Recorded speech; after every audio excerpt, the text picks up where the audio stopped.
this is my Dell 5400, and I've had a chance to do dual boot of Linux as well as Chrome OS. It took me the weekend to figure this out. I'm still trying to figure out how to do it smoothly. Right now it's running off of the Linux installation flash drive, but I'm going to go try to shut that off right now, pressing the power button.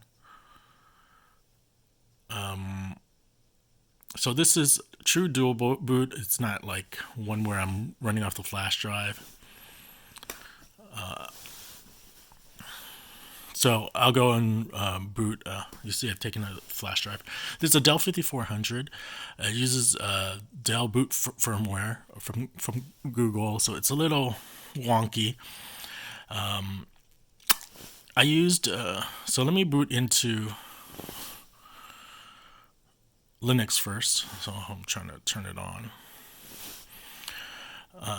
I've booted into Ubuntu as well as, so here I'm going to press Control L, press 1.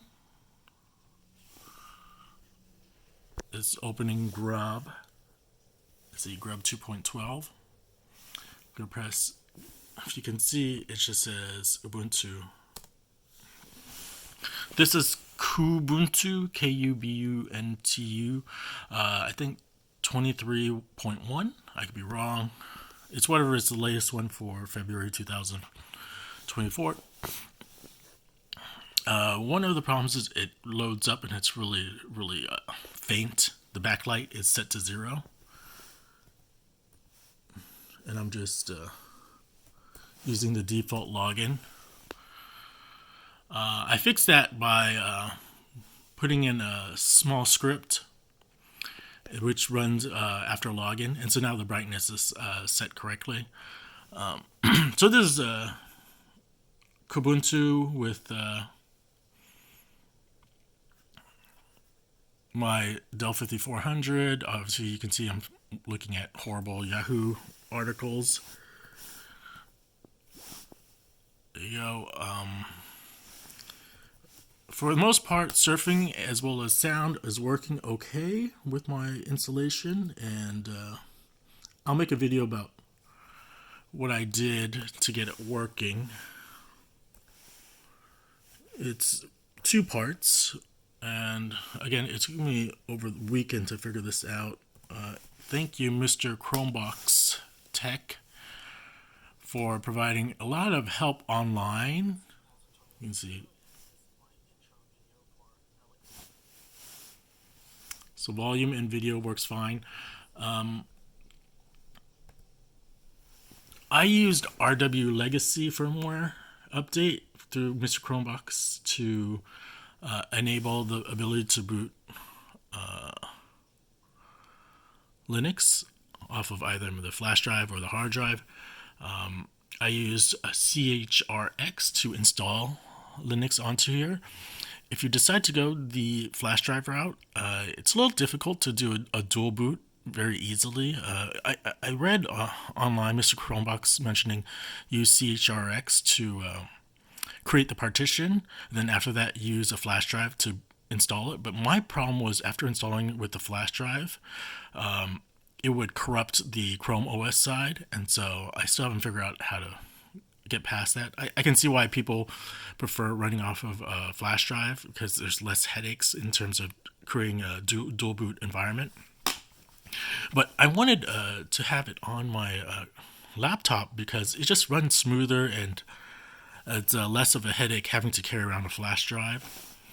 So let me go shut this off. I'm gonna go shut this off. How do you shut it off? Is it on the, yeah, shut down over here.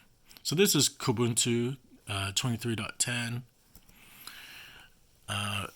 Again, it's hard to get both systems dual booting if you try to use the same hard drive, and also if you try installing from the flash drive onto the hard drive, it somehow messes up the Chrome OS. It might be different for other people, but that was my own limited experience with the Dell 5400. So now I'm going to boot into Chrome OS, Control D. No error messages. It should just boot up to my code screen over here. I'm going to put it in.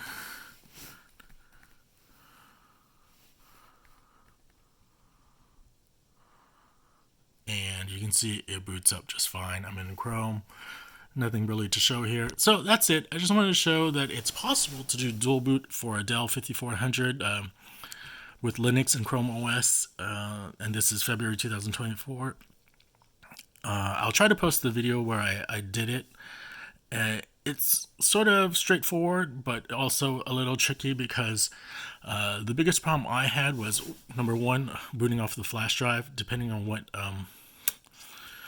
Linux you use, as well as what flash drive you use. It might not boot off of the flash drive well, and there is a workaround, which I made a video just now about it. And also getting Grub bootloader to work correctly after you install it. After you install with CHRX, the Grub bootloader still doesn't work well with RW Legacy, so you have to fix it yourself, I think. There might be an easy way to do it. I don't know, other than using a boot repair tool, and that was found on Linux Mint. So I'm going to do another video about that, just in case, because again, I'm not an expert on this, and a lot of luck just to get this to work. And so I can't stand Grub bootloader for the life of me, but there's some cool tools out there that can kind of help you, and as well as Stack Overflow. So anyways, long story short, here is the dual boot. Enjoy.